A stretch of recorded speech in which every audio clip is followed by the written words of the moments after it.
Hello, and welcome to People of the Pod, brought to you by American Jewish Committee. Each week, we take you beyond the headlines to help you understand what they all mean for America, Israel, and the Jewish people. I'm your host, Manya Brashear-Pashman.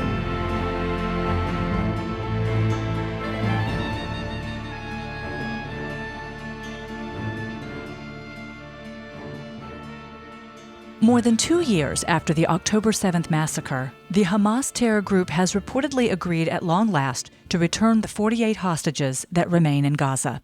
With us now is Jessica Bernton, AJC's Director of Congressional Affairs, who has been working with the families of hostages since day one to bring them all home. Jessica, welcome to People of the Pod.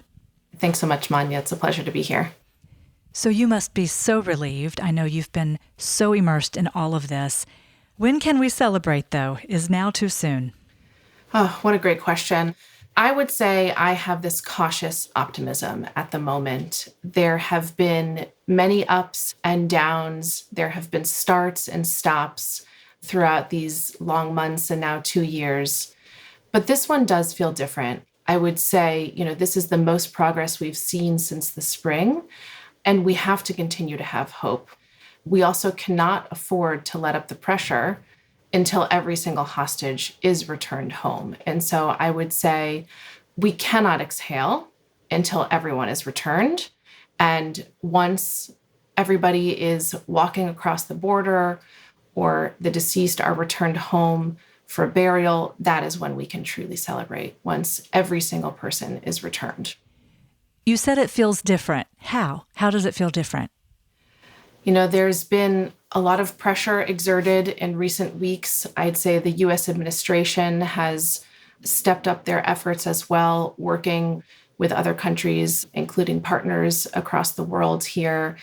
And a deal was signed. And so I think a lot can happen, though, between this announcement and actually, again, when hostages are returned or when the first phase begins and both sides need to continue to adhere to each side of the agreement. But this really is the most progress that there has been in some time. As I said in the introduction, you've been working since day one, bringing delegations to Washington to meet with members of Congress, meet with White House staff, including both President Biden and President Trump.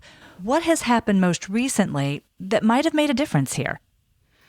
I think the most important thing here is that the families, as well as the returned hostages, because we've been so far down in this process that we were advocating for the release of certain hostages, and now those individuals have come to DC and have been traveling across the world to make sure that their voice is heard, and they're speaking up for those that they were held in captivity with who don't have a voice at the moment. And so it's been really incredible and emotional to have advocated, let's say, for somebody like the return of Keith Siegel or Daron Steinbrecher. And now we have joined them in going to the Hill, into these meetings, advocating for the return of every single hostage. And that's been really incredible. But I think the most important thing here is that these conversations have continued, and keeping this issue at the forefront of everybody's minds, the American public, government officials, foreign officials, community leaders, ensuring that the hostages have not been forgotten has been our top priority here, and ensuring that this remains a foreign policy priority for the U.S. government in particular. And clearly it has paid off, because these hostages have been able to continue to tell their story, and we are where we are today, and hopefully this progress will continue. But it's been really incredible to see this, especially in the past couple months, as those who have been returned or released have now come to Washington, D.C. as well, and are able to do this type of advocacy. You mentioned Keith Siegel, one of the American Israeli hostages who was released earlier this year. They've been able to talk about their experiences. Former hostages have been able to talk about their experiences in captivity and share that with President Trump in a way that their loved ones who were advocating for their release could not. What have they revealed about their experience that their loved ones could not possibly have known?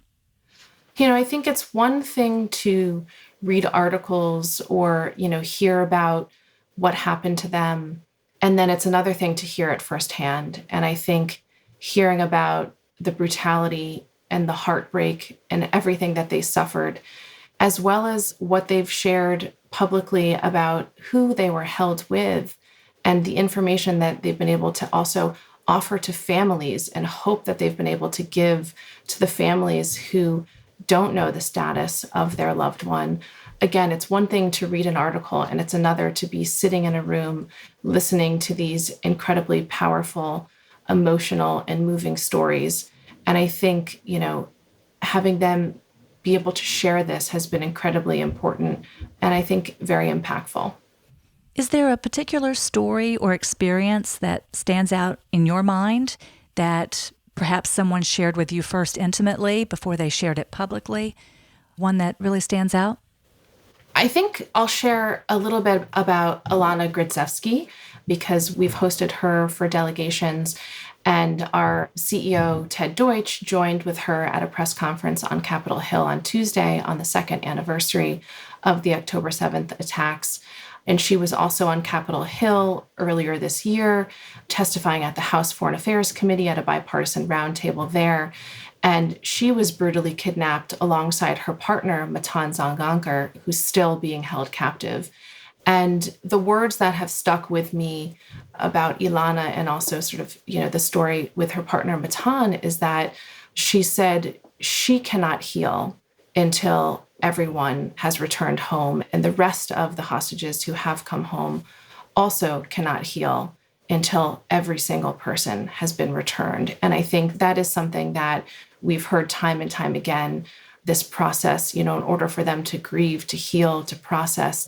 I don't think there will ever be getting back to a normal life, but as much as they can, it will begin once everybody is returned home. Former hostages, families of hostages have met with President Trump. He's welcomed them into the Oval Office. It seems like President Trump has made this a personal mission of his to get the hostages home. Perhaps that's why we've finally seen success and a deal made. Why do you think that might be the case?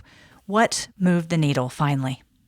Yeah, I think since before he was president, he has made it clear that this is a priority, and he has instructed his team to work on this issue day in and day out. And to have this access to a president like this is very notable.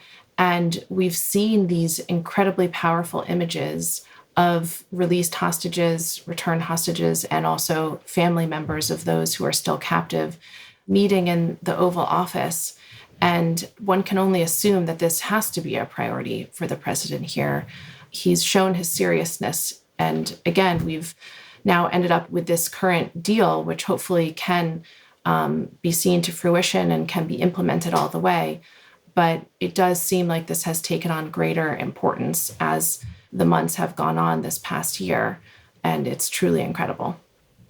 Any final thoughts, Jessica, as we wait to see the hostages actually return and the various components of this deal come to fruition?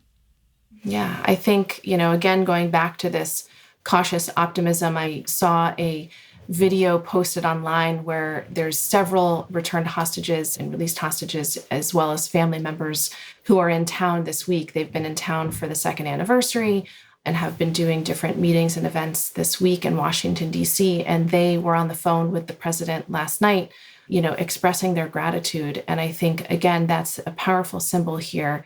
But going back to your initial question, and is it too early to celebrate? We need to be cautiously optimistic and keep the pressure on. And hopefully we really can be celebrating on Monday if that's when everyone is returned. But AJC will not stop until every single hostage has been returned. And that's when we will truly celebrate here. Thank you so much, Jessica. Really appreciate you joining us, and may we see all of this materialize in the days to come. Absolutely. Thank you, Manya. Prior to the high holidays, we brought you 5 episodes of our limited podcast series, Architects of Peace, the story of the Abraham Accords. Our final episode deals with the challenges presented by the Israel-Hamas war. As we approach a potential end to that war, we are pressing pause on that episode to make sure we include any significant developments. Until then, People of the Pod will resume its regular weekly interviews. Stay tuned for the final episode of Architects of Peace. Thank you for listening. This episode is brought to you by AJC. Our producer is Atara Lakritz. Our sound engineer is TK Broderick. You can subscribe to People of the Pod on Apple Podcasts, Spotify, or Google Podcasts, or learn more at ajc.org/peopleofthepod. The views and opinions of our guests don't necessarily reflect the positions of AJC. We'd love to hear your views and opinions or your questions. You can reach us at peopleofthepod@ajc.org. If you've enjoyed this episode, please be sure to tell your friends, tag us on social media with #PeopleOfThePod, and hop on to Apple Podcasts to rate us and write a review to help more listeners find us.